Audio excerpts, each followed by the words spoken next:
my name is Taryn and I'll be your instructor for this course on idioms. So an idiom is a phrase or an expression that has a meaning different from the literal interpretation of the words. So an example would be when someone says it's raining cats and dogs. They don't actually mean that pets are falling from the sky, of course not. What they mean is it's raining very heavily. You see, idioms add color and personality to our language, which makes conversations more engaging and natural. So why learn business idioms? Well, imagine you're in a business meeting. Everyone is silent, unsure of how to start. Or maybe your project is delayed and you know the exact reason why. What do you say? Well, in English, we often use idioms to sound more natural and persuasive and engaging. Today, let's go through some powerful business idioms that can help you communicate better at work. I think the issue with our project is the lack of communication. You really hit the nail on the head there. That's exactly what's causing our delays. Everyone seems so quiet at this team meeting, and we've been talking about this new project for weeks without any action. Let me break the ice and get the ball rolling by suggesting we start with a brainstorming session. You look tired today. Rough night? Yeah, I was burning the midnight oil trying to finish the presentation. We've been at it for 10 hours straight. I think it's time to call it a day. Okay, so let's break it down. We want to really understand these idioms. Hit the nail on the head. Let's replay the conversation. I think the issue with our project is the lack of communication. You really hit the nail on the head there. That's exactly what's causing our delays. So what does hit the nail on the head mean here? Let's talk about its origin. This idiom actually comes from carpentry. When a carpenter is working with a hammer, if they hit the nail exactly on its head, everything goes smoothly and the nail goes straight in. But if they miss, it can go wrong. It can end up crooked. So hitting the nail on the head is about being spot on with your action. Let's talk about it in usage of conversation. So in this conversation, when Emma says, "You really hit the nail on the head," she's telling Sarah that she has identified the exact problem. It's a way of saying, "You're absolutely right." Just like the carpenter's hammer hitting the nail perfectly, Sarah's observation is accurate. So let's put this into a situation, idioms, and working in business. When you use this idiom, you're giving someone a strong compliment about their insight or analysis. It shows that you value their perspective and that you're acknowledging their ability to identify key issues accurately. Here's an example of another way that you could use it. "You've really hit the nail on the head with this strategy. This is exactly what we need to move forward." That feedback is spot on. You've hit the nail on the head about what we should change in that report. So break the ice or get the ball rolling. Let's go back to the conversation to review. Everyone seems so quiet at this team meeting, and we've been talking about this new project for weeks without any action. Let me break the ice and get the ball rolling by suggesting we start with a brainstorming session. So what does break the ice mean here? Let's talk about its origin. This idiom comes from ships in polar regions. In the past, when ships would get stuck in frozen waters, they literally had to break the ice around them to move forward. Similarly, in social situations, we need to overcome initial awkwardness or tension in order to make progress. So in this particular conversation, Emma uses break the ice to suggest starting a conversation in a comfortable way. She also pairs it with get the ball rolling, which means to start an activity or process to show she wants to both ease the tension and begin making progress. So a situation would be when you use this idiom, break the ice, that means you're taking the first step to start a conversation or make people feel more comfortable in a social situation. And it's particularly useful when there's initial awkwardness or when people are hesitant to speak up. Here's another example for you. I'll break the ice by sharing a brief introduction about our team's recent achievements. And what does get the ball rolling mean here? Well, again, let's talk about where it came from, where it originated. This idiom comes from games or sports where a ball needs to start moving to begin play. Once the ball starts rolling, the game is in motion. And similarly in business, it refers to starting a process or an activity that will then continue on its own momentum. So in conversation, when Emma says she wants to get the ball rolling, she's expressing her desire to start the project moving forward with concrete actions rather than just talking about it. So when you use the idiom, get the ball rolling, you're indicating you want to initiate action or start a process. It's particularly useful when you want to move from planning to implementation or when you need to overcome initial inertia in a project. Here's another example for you. Let's get the ball rolling on this marketing campaign by setting up our first business strategy meeting. Next is burning the midnight oil and call it a day. So now let's look at the final part of their conversation. You look tired today. Rough night? Yeah, I was burning the midnight oil trying to finish the presentation. We've been at it for 10 hours straight. I think it's time to call it a day. So what does burning the midnight oil mean here? Its origin? This idiom dates back to before electricity, when people would burn oil lamps late into the night to continue working. The phrase has survived into modern times to describe working late hours. So when Emma mentions she was burning the midnight oil, she's basically expressing that she worked very late in order to complete her presentation. This idiom often implies dedication and hard work, although it can also suggest a very demanding workload. So let's give a situation when you might use burning the midnight oil. Well, it means that you're working late into the night, typically to complete important tasks or meet certain deadlines. It shows dedication, but it should be used sparingly as it can impact work-life balance.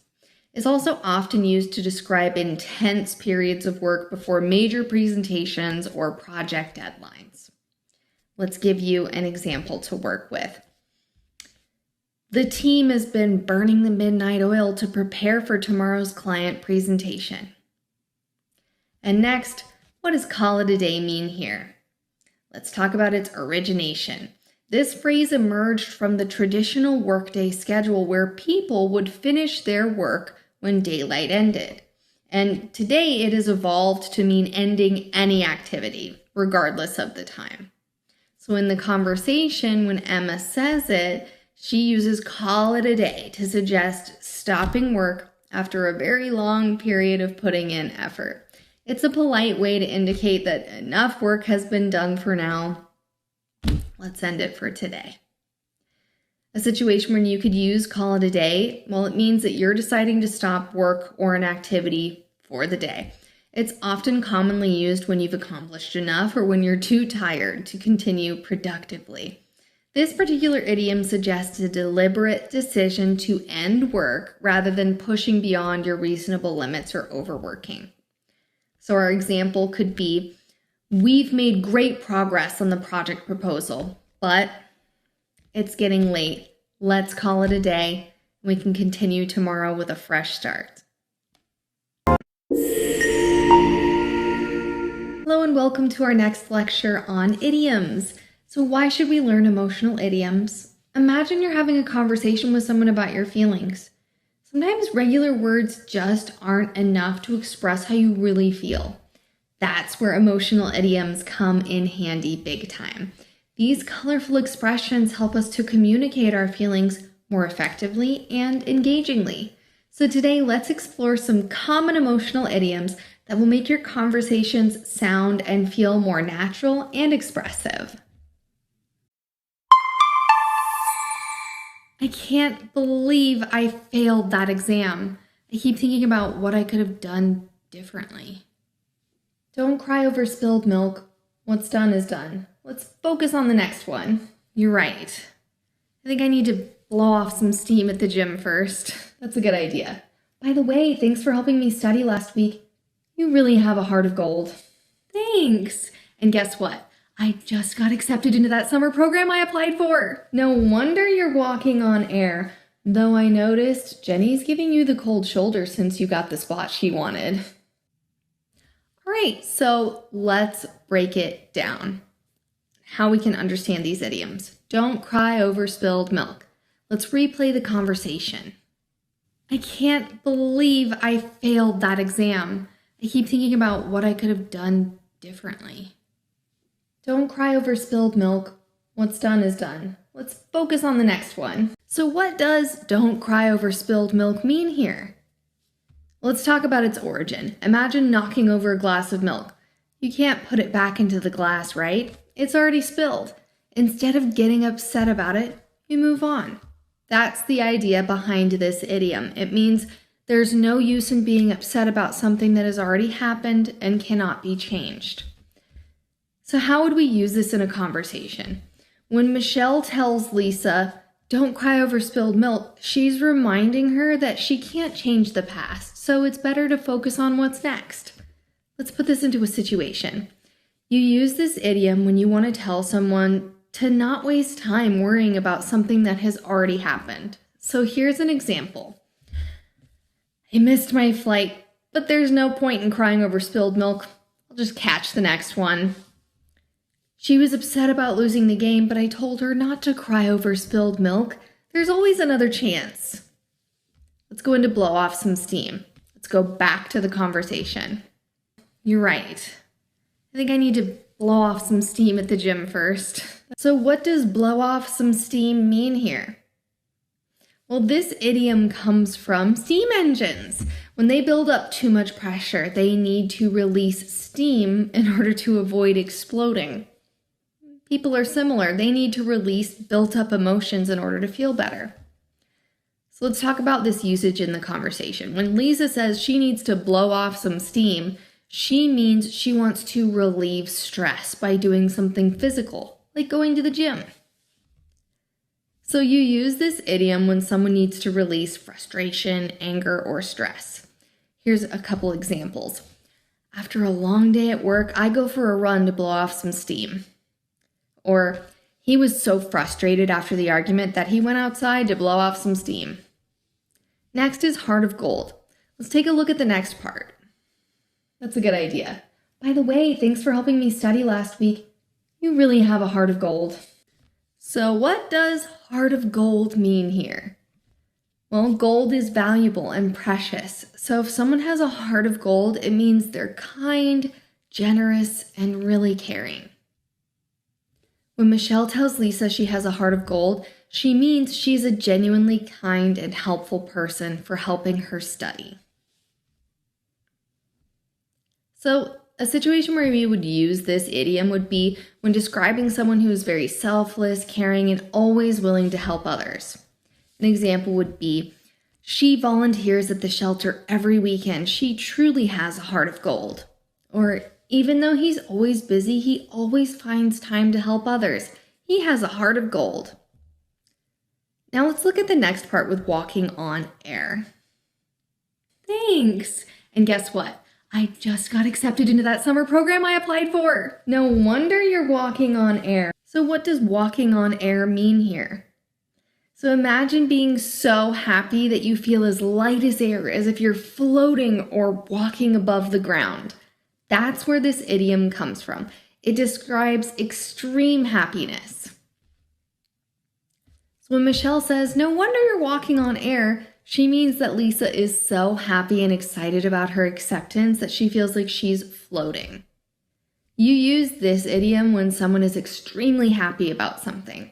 For example, she was walking on air after getting engaged.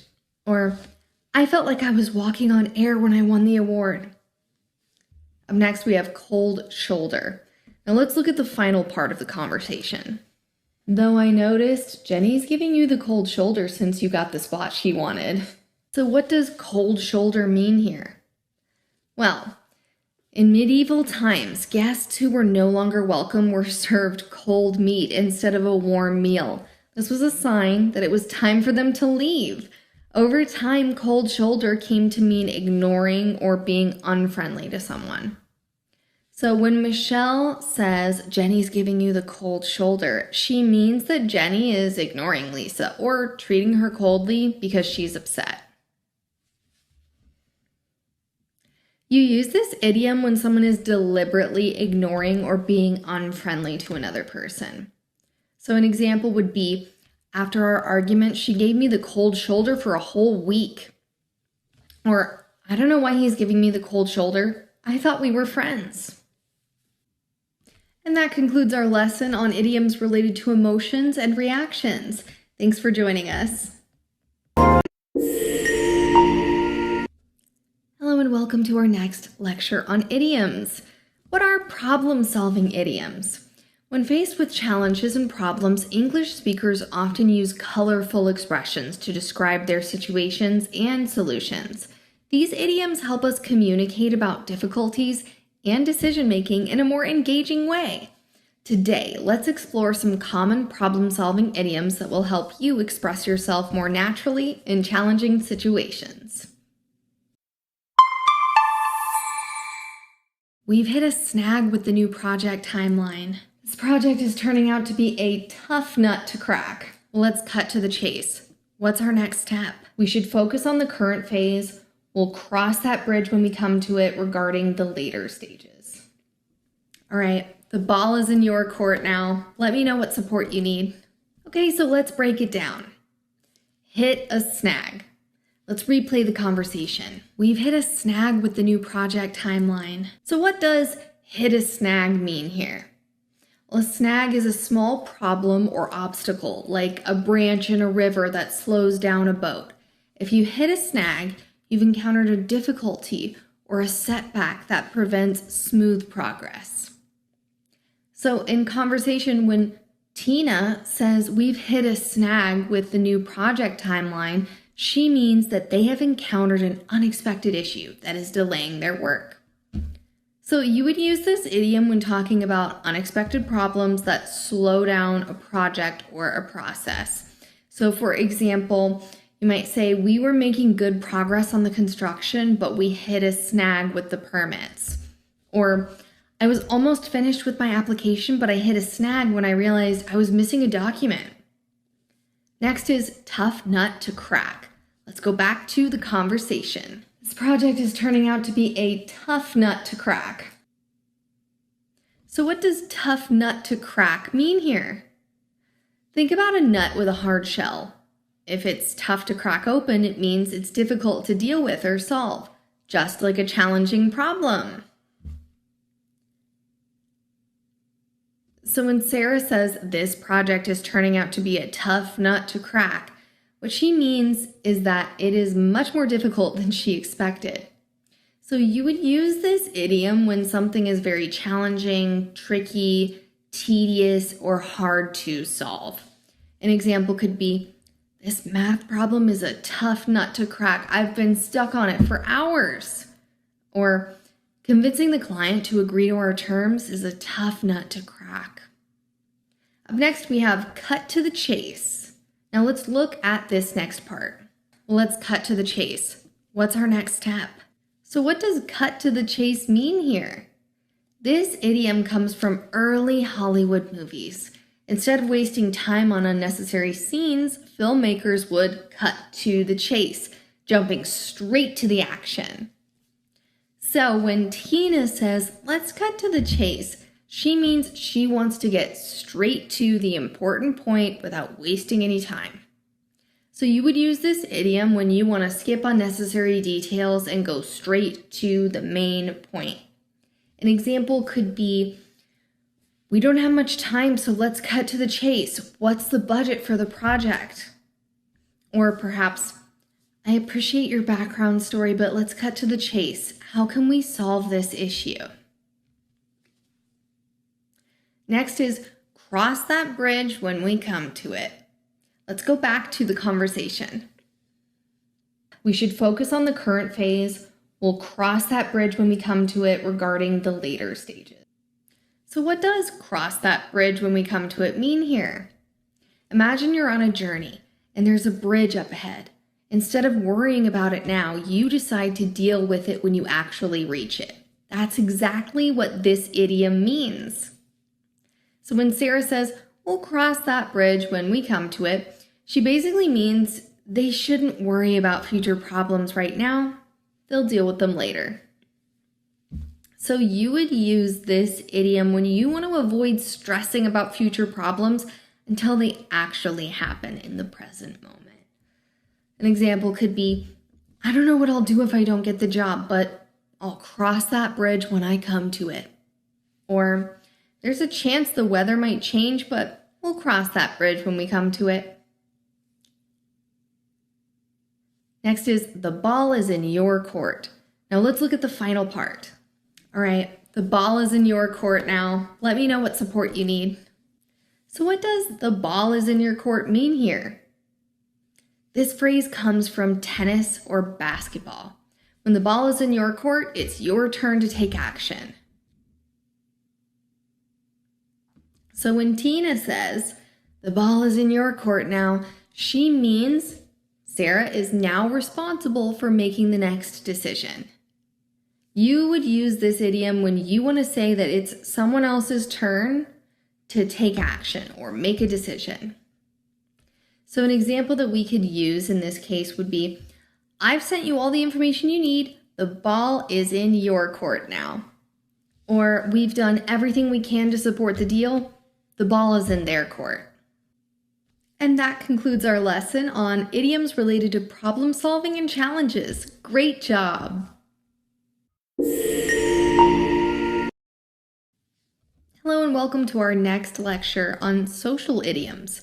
Imagine you're at a party or meeting new people. You want to describe how close you are with a friend, or maybe you need to tell someone about an unexpected surprise. What do you say? Well, in English, we often use idioms to sound more natural and engaging. So today, let's go through some common social idioms that can help you communicate better in social situations. Have you met my new roommate? We're two peas in a pod. Really? Tell me more. Well, don't spill the beans to anyone else, but we're planning a surprise party. That sounds fun. I'm sure you'll have a blast. Yeah, we hope so. The idea came out of the blue last week. Wow, that really caught me off guard. I didn't know you were such a party planner. Two peas in a pod. Let's talk about it. First, let's replay the conversation. Have you met my new roommate? We're two peas in a pod. Really? So what does two peas in a pod really mean? Well, imagine opening a pea pod and seeing two peas inside perfectly similar and close together.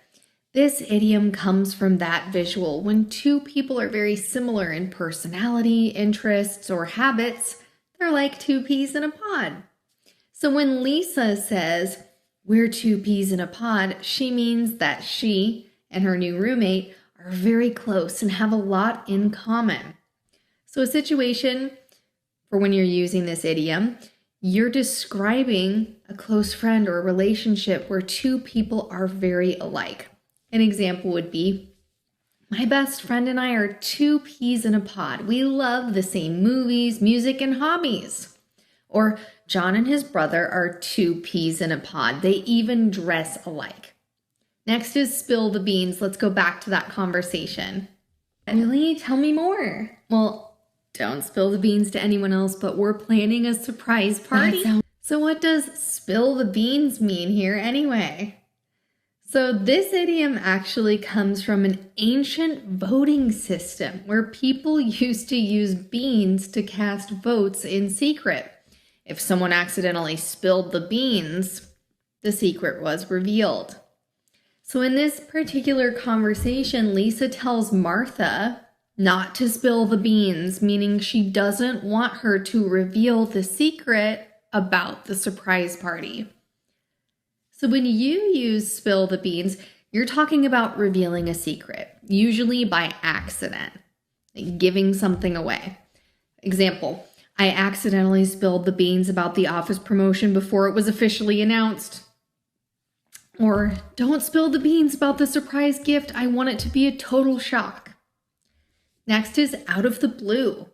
Let's look at the next part. It sounds fun. I'm sure you'll have a blast. Yeah, we hope so. The idea came out of the blue last week. So what does out of the blue mean here? Think about a clear blue sky. If a storm suddenly appears, it's unexpected. That is exactly where this idiom comes from. It means that something happens suddenly and without warning. So when Lisa says, the idea came out of the blue last week, she means that the idea for the party was unexpected and totally spontaneous. So let's talk about socializing in relationships with idioms. A little bit more here. The situation for this is you use this idiom when something happens suddenly without any warning. For example, she called me out of the blue after 5 years of no contact. Or the opportunity to travel to Japan came out of the blue. I wasn't even planning a trip. Next, we have caught me off guard. Let's look at the final part. Wow, that really caught me off guard. I didn't know you were such a party planner. So what does caught me off guard mean? This phrase comes from military and sports contexts. So if someone is off guard, they're unprepared for an attack or an unexpected move. So when Martha says, that really caught me off guard, she means that she was surprised because she didn't expect Lisa to be someone who plans parties. You use this idiom when something surprises you and you were not expecting it. So an example could be, his sudden resignation caught everyone off guard. Or I was caught off guard when she asked me to give a speech at the event. And this concludes today's lesson on idioms related to socializing in relationships. Wonderful work.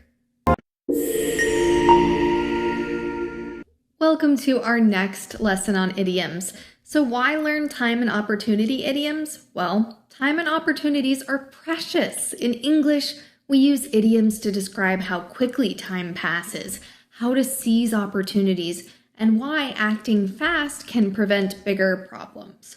So today, let's go through some essential idioms that will help you express yourself more naturally in conversations about time and opportunity. I can't believe the project is due next week. Time flies. I know, but if we focus, we'll get it done in the nick of time.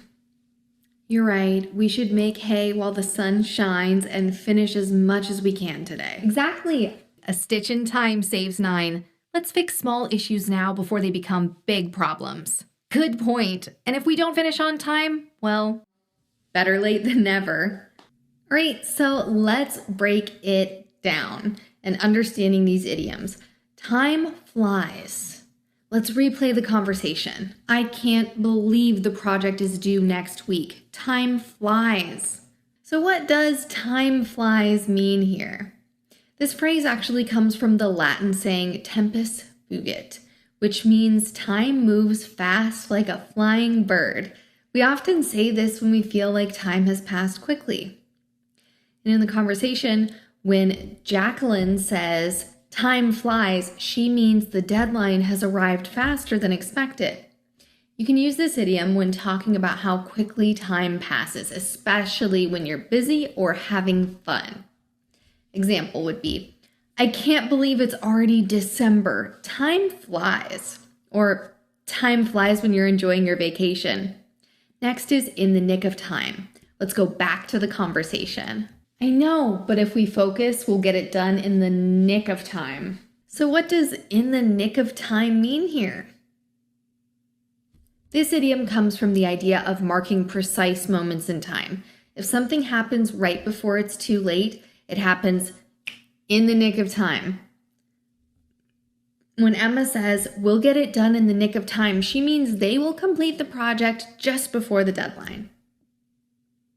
So you would use this idiom when something happens at the last possible moment, just before a deadline or just before something is due. Example would be, we caught the train in the nick of time. It left seconds after we got on. Or, he submitted his application in the nick of time just before the deadline. Next is make hay while the sun shines. Now let's look at the next part. You're right. We should make hay while the sun shines and finish as much as we can today. So what does make hay while the sun shines mean here? Well, the origin is farmers need to have sunlight to dry hay properly. If they wait too long, bad weather can ruin it. So this idiom means taking advantage of an opportunity while it lasts.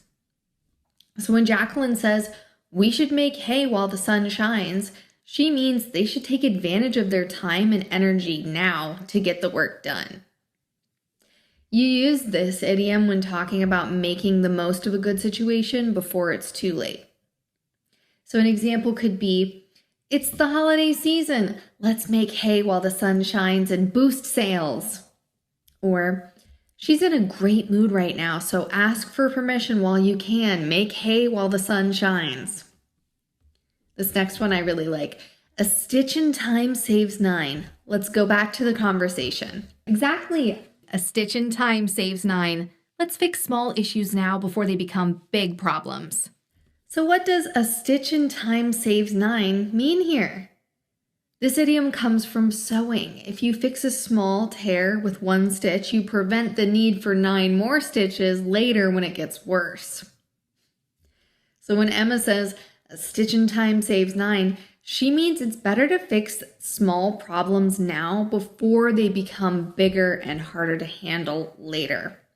You can use this idiom when talking about fixing a problem early on to avoid having bigger issues or problems later on. Some examples could be, if you fix the leak now, you'll avoid major water damage later. A stitch in time saves 9. Or, regular car maintenance prevents expensive repairs in the future. A stitch in time saves 9.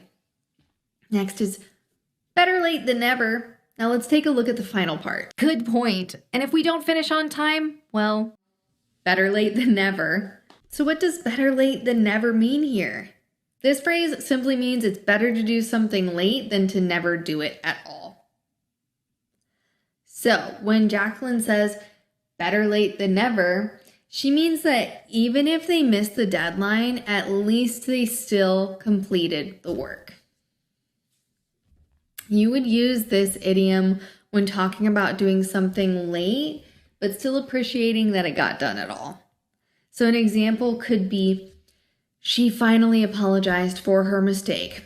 Better late than never. Or, I just started learning Spanish at 40, but better late than never.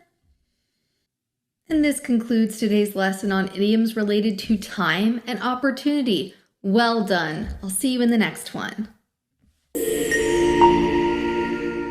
Hello and welcome to our lecture 6 about idioms. Why learn perception and opinion idioms? Well, in conversations, we often express what we think, how we see things, and how we make decisions. So instead of using plain words, idioms make our thoughts sound more engaging and expressive.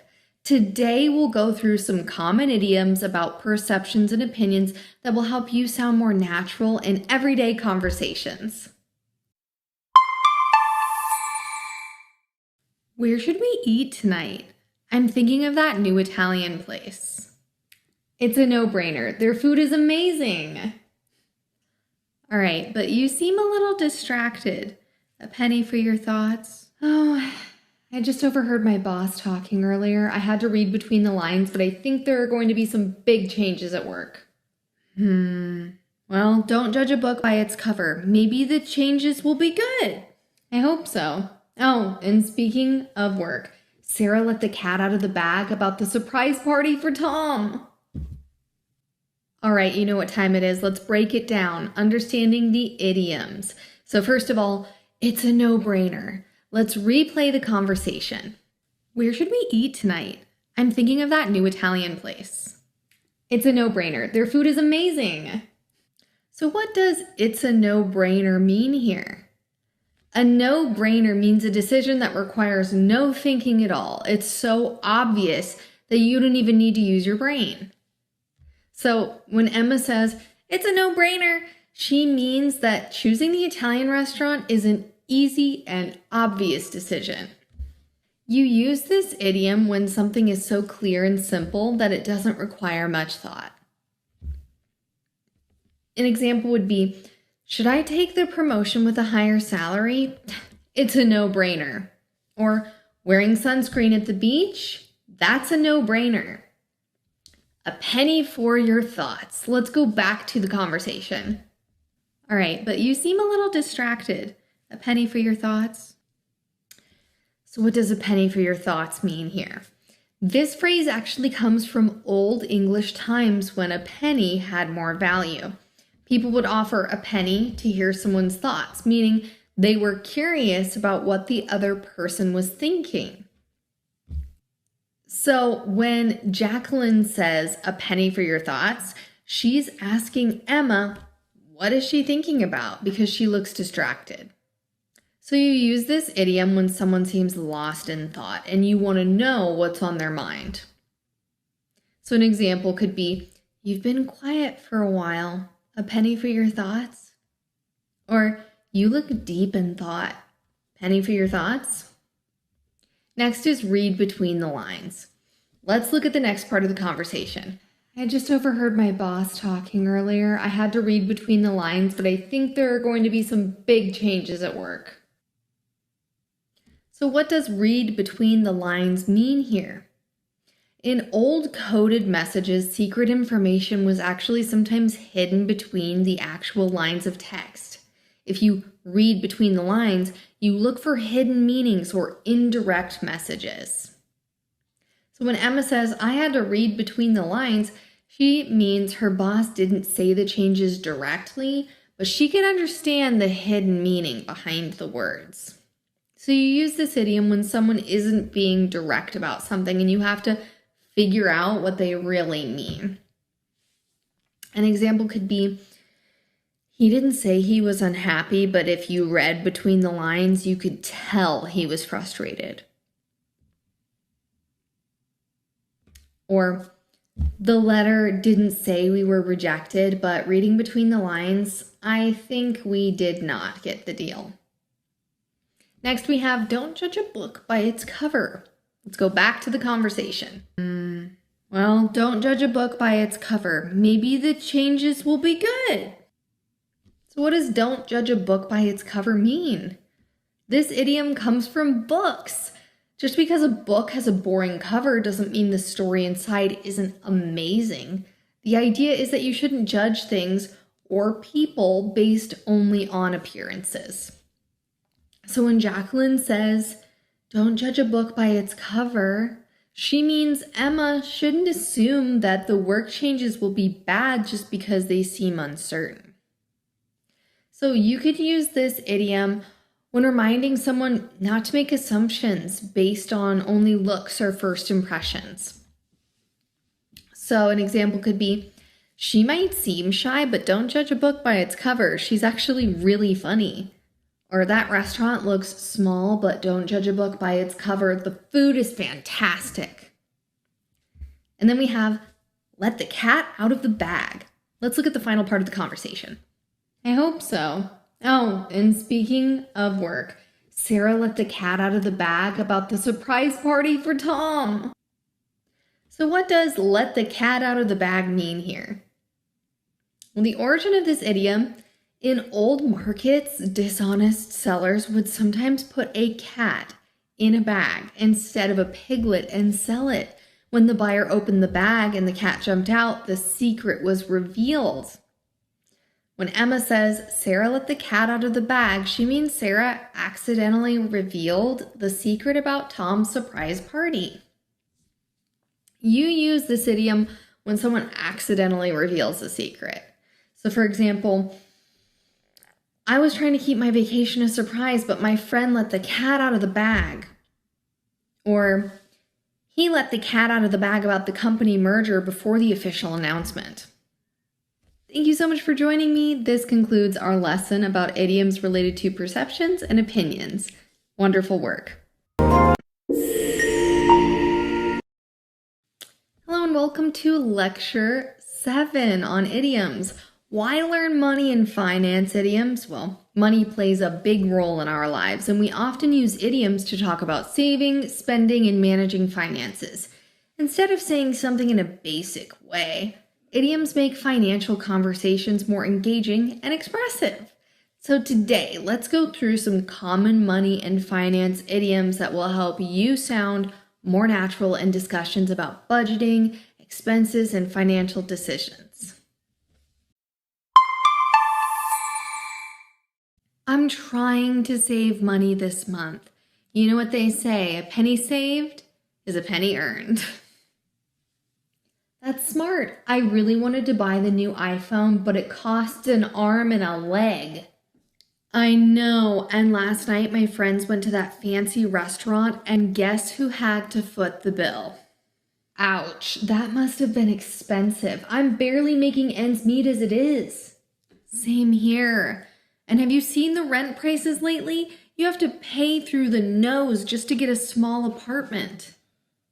All right, you know what time it is. Let's break it down, understanding these idioms. A penny saved is a penny earned. Let's replay the conversation. I'm trying to save money this month. You know what they say, a penny saved is a penny earned. So what does a penny saved is a penny earned mean here?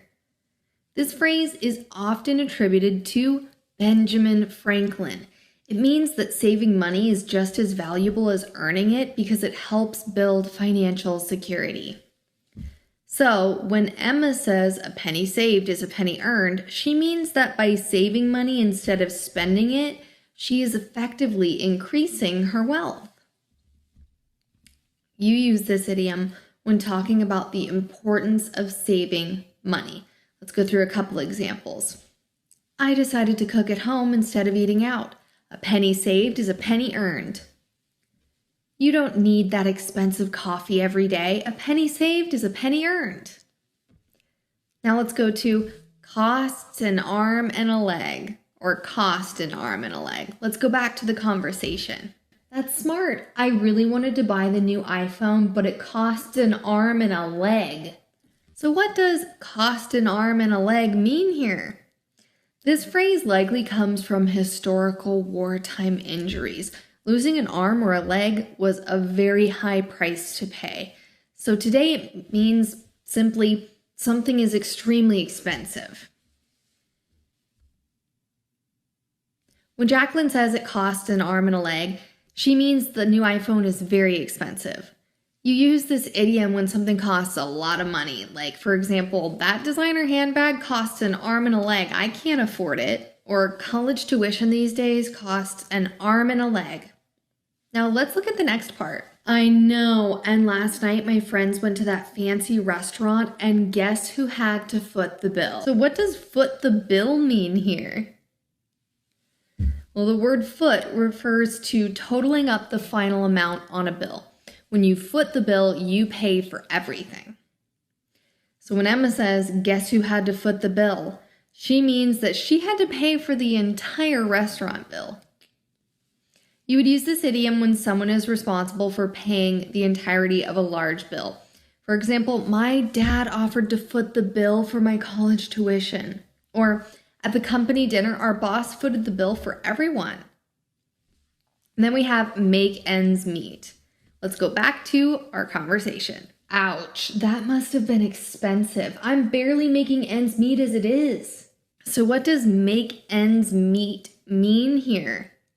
This phrase comes from balancing a budget. If your income and expenses don't meet at the end of the month, you're in trouble. If you barely make ends meet, it means you're struggling to cover your expenses.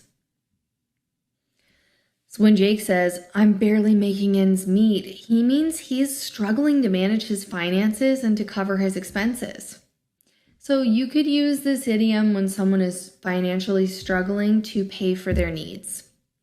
An example could be, with rising rent prices, it's hard to make ends meet on a small salary. Or, she works 2 jobs just to make ends meet. Pay through the nose. Now let's look at the final part. Same here. And have you seen the rent prices lately? You have to pay through the nose just to get a small apartment. So what does pay through the nose actually mean? This idiom may come from old Viking tax practices where people were forced to pay heavy fines. It means paying an unreasonably high price for something. When Emma says, "You have to pay through the nose just to get a small apartment," she means the rent prices are extremely high. So a situation in which you could use an idiom like this would be when someone has to pay much more than is expected for something. For example, "We had to pay through the nose for last-minute flights." Or, "Tourists always pay through the nose for food in the city." Wonderful work today on idioms related to money and finance, and I'll see you in the next one.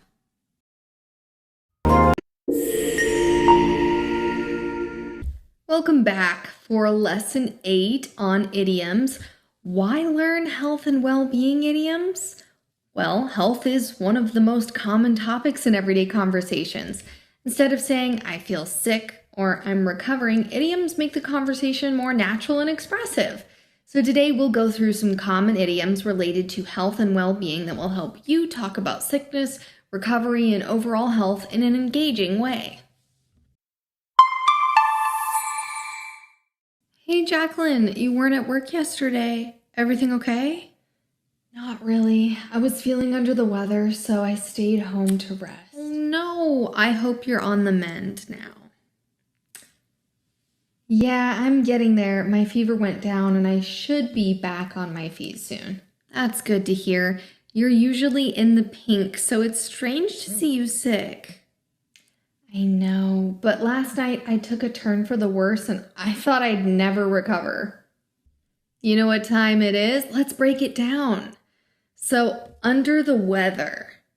Let's replay the conversation. "Hey Jacqueline, you weren't at work yesterday. Everything okay?" "Not really. I was feeling under the weather, so I stayed home to rest." So what does under the weather mean here? Well, this idiom comes from old sailing terms, actually. When sailors felt sick, they were sent below deck under the weather to recover. Today, it simply means feeling ill or unwell. So when Jacqueline says, "I was feeling under the weather," she means she was not feeling well, likely sick or exhausted. You can use this idiom when you feel slightly sick but not seriously ill. Example, "I won't be going to the party tonight. I'm feeling a bit under the weather." Or, "She was under the weather, so she took a sick day." Next is on the mend. Let's go back to the conversation. "Oh no, I hope you're on the mend now." So what does on the mend mean here? The word mend means to fix or repair something. If someone is on the mend, it means they are recovering from an illness or an injury. When Emma says, "I hope you're on the mend," she's hoping that Jake is recovering and feeling better. You use this idiom when someone is getting better after being sick or injured. For example, "After a week of rest, she's finally on the mend." Or, "I had the flu last week, but I'm on the mend now." Back on your feet. Now let's take a look at the next part. "Yeah, I'm getting there. My fever went down and I should be back on my feet soon." So what does "back on your feet" mean here? This phrase refers to standing up after being down, whether from sickness, injury, or financial difficulties. So when Jacqueline says, "I should be back on my feet soon," she means she will fully recover and return to her normal routine soon. You can use this idiom when someone is recovering from an illness or a difficult situation. For example, after his surgery, it took him a month to get back on his feet. Or the company struggled during the pandemic, but they are back on their feet. In the pink. Let's go back to the conversation again. "That's good to hear. You're usually in the pink, so it's strange to see you sick." So what does "in the pink" mean here? Well, the color pink has been associated for a long time with good health and vitality, so being in the pink means you're in excellent health. So when Emma says you're usually in the pink, she means Jacqueline is normally very healthy, so it's very unusual for her to be sick. You can use this idiom when talking about being in great physical health. For example, Grandma is 85, but still in the pink. She walks every morning. After a few weeks of eating healthy and exercising, I'm feeling in the pink. Next, we have take a turn for the worse. Let's look at the final part of our conversation. I know, but last night I took a turn for the worse and I thought I'd never recover. So what does take a turn for the worse mean here? Well, the origin of this phrase, take a turn, means to change direction. If something takes a turn for the worse, it means it suddenly becomes worse. So when Jacqueline says, I took a turn for the worse, she means her condition got worse before improving again. You can use this idiom when someone's health or situation suddenly gets worse. For example, he seemed fine this morning, but his condition took a turn for the worse in the afternoon. Or the economy took a turn for the worse after the financial crisis. Remember, your health and well-being are super important, so thank you for joining us on this lesson with idioms related to your health and well-being. Excellent work today. Hello and welcome to Lesson 9.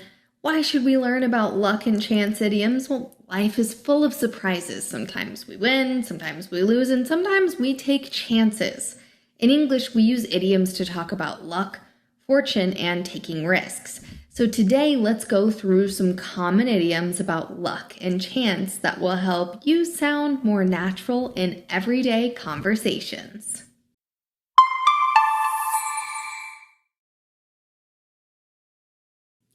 I was so close to winning that round.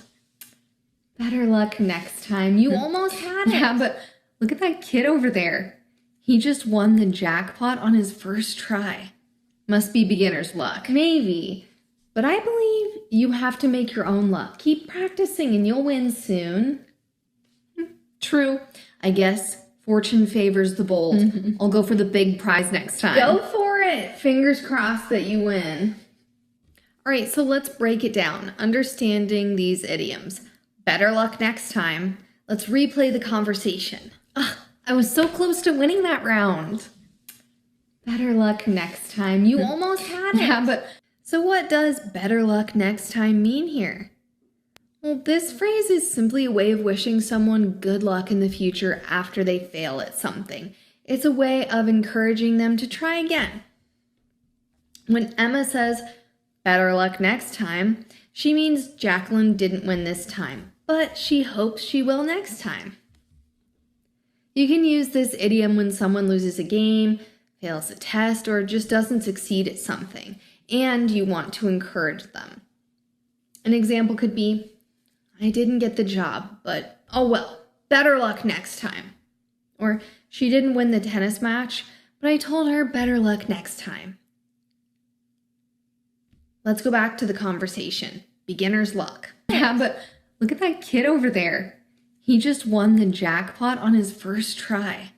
Must be beginner's luck. So what does beginner's luck mean here? Well, this idiom comes from the idea that people who are new at something often succeed unexpectedly. It's a way of saying they got lucky because they're a beginner.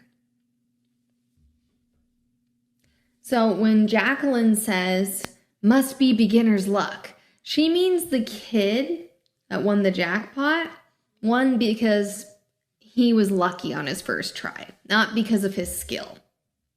So you can use this idiom when someone who is new at something is succeeding surprisingly well.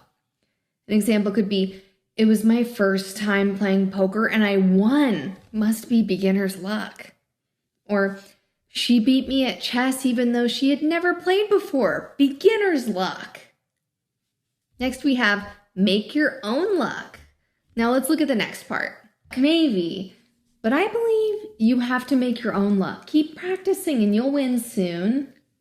So what does make your own luck mean here? This phrase means that success isn't just about luck. You create opportunities by working hard, taking risks, and making good choices. So when Emma says you have to make your own luck, she means Jacqueline will win if she keeps practicing and improving her skills rather than just relying on luck. So you can use this idiom when encouraging someone to take action instead of waiting for luck to happen. For example, she didn't just wait for an opportunity, she made her own luck by networking and applying for jobs. Or, successful people don't rely on luck alone, they make their own luck by working hard. Our next idiom we have is fortune favors the bold. Let's return to our conversation once again. True, I guess fortune favors the bold. I'll go for the big prize next time. Yep. So what does fortune favors the bold mean here? This phrase dates back to ancient times, meaning those who take risks are more likely to be rewarded. Because if you don't try, you won't succeed. When Jacqueline says fortune favors the bold, she means if she takes a bigger risk by aiming for a big prize, she has a better chance of winning. So you could use this idiom when encouraging someone to take risks in order to achieve success. For example, she moved to a new country to start her business. Fortune favors the bold. Or, I'm thinking of starting my own company. Well, fortune favors the bold. Fingers crossed. Now let's look at the final part. Go for it. Fingers crossed that you win. So what does fingers crossed mean here? This phrase actually comes from an old superstition. Crossing your fingers was believed to bring good luck and protection from bad luck. Today, it simply means hoping for the best outcome. So in conversation, when Emma says fingers crossed that you win, she means she's hoping for Jacqueline to be lucky and to succeed.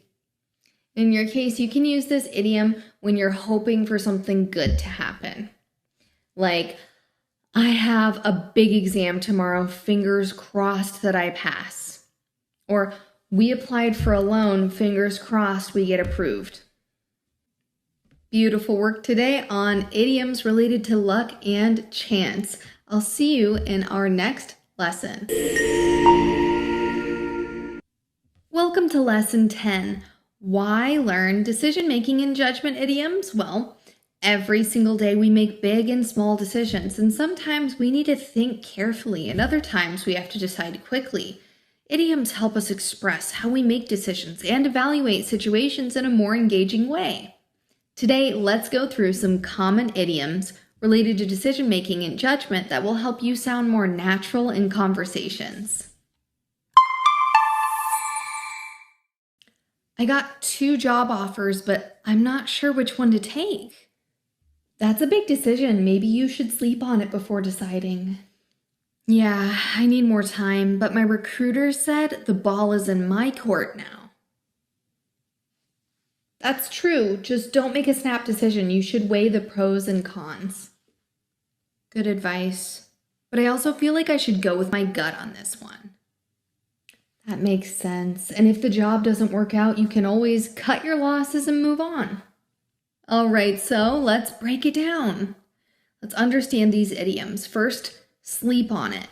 Let's replay our conversation. I got 2 job offers, but I'm not sure which one to take. That's a big decision. Maybe you should sleep on it before deciding. So what does sleep on it mean here?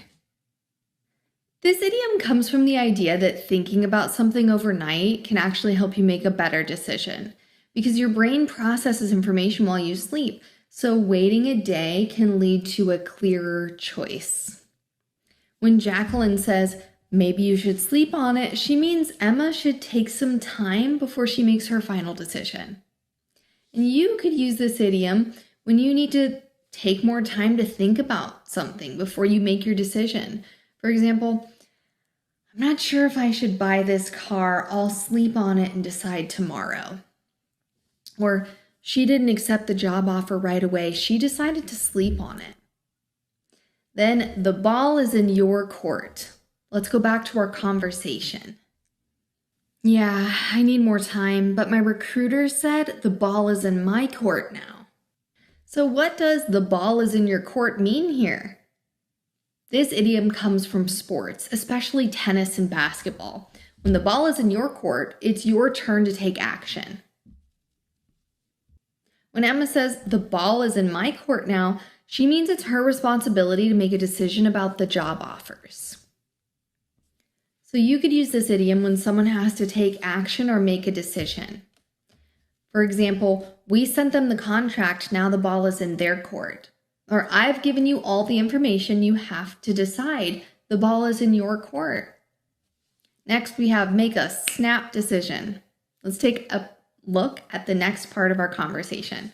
That's true, just don't make a snap decision. You should weigh the pros and cons. So what does it mean to make a snap decision? Well, the word snap means something quick and sudden. So a snap decision is one that's made without much thought or foresight or careful consideration. So when Jacqueline says, just don't make a snap decision, she means Emma shouldn't rush into deciding something without fully thinking it through.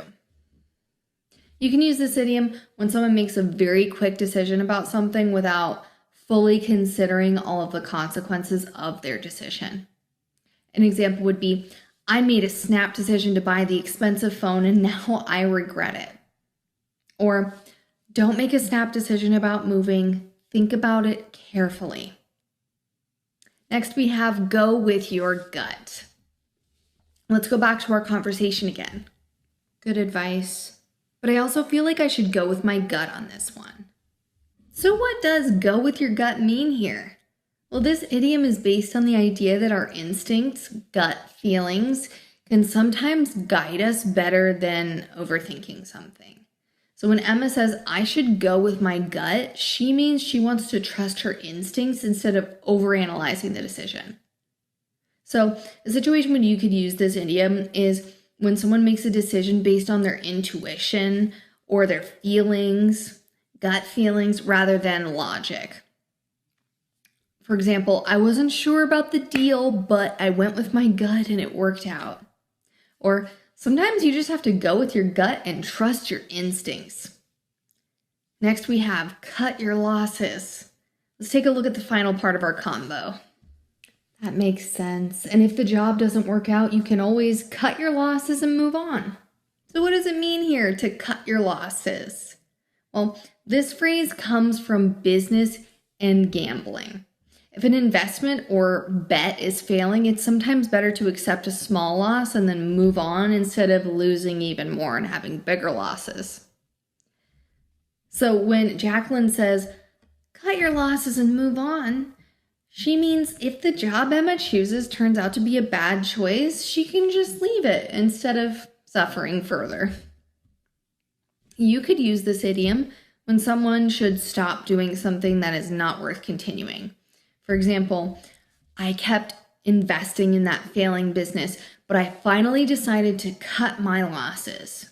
Or he realized his relationship wasn't working, so he cut his losses and moved on.